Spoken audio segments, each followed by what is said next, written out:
We've been using liquid crystal technology for maybe 30, 40 years, but there's still debates over why it actually works and how it works, and there's a couple theories, but nobody really has agreed. To be able to figure out something that no one's really discovered before would be really fun. Right now we're looking at liquid crystals and interfaces. So if you think of liquid crystals as what's in your television, it's what the LC and LCD is. Every time you see a different color, it means they're changing direction, and that's just changed because they're very, very sensitive to the surface they're on.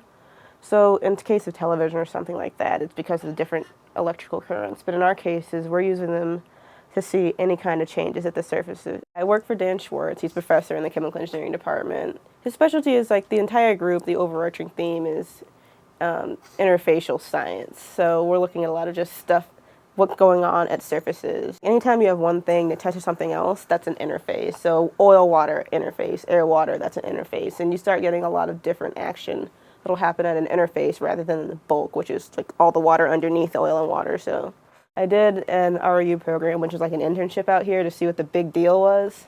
And then I wound up applying and coming here because it turned out to be a pretty nice place to be. So it's good. So it was good to know that there were like 3 or 4 professors that I knew I'd be happy working for. So that was the most important thing. And talking to other grad students, making sure they were happy. So the Schwartz Group right now is funded by the National Science Foundation, and I right now have a fellowship from the Graduate Assistantships in Areas of National Need, which is a federal program. When I get done with my PhD, I'm thinking about getting a job in a government lab somewhere, or maybe a postdoc position doing research in somebody else's lab for a while before I move into the job force.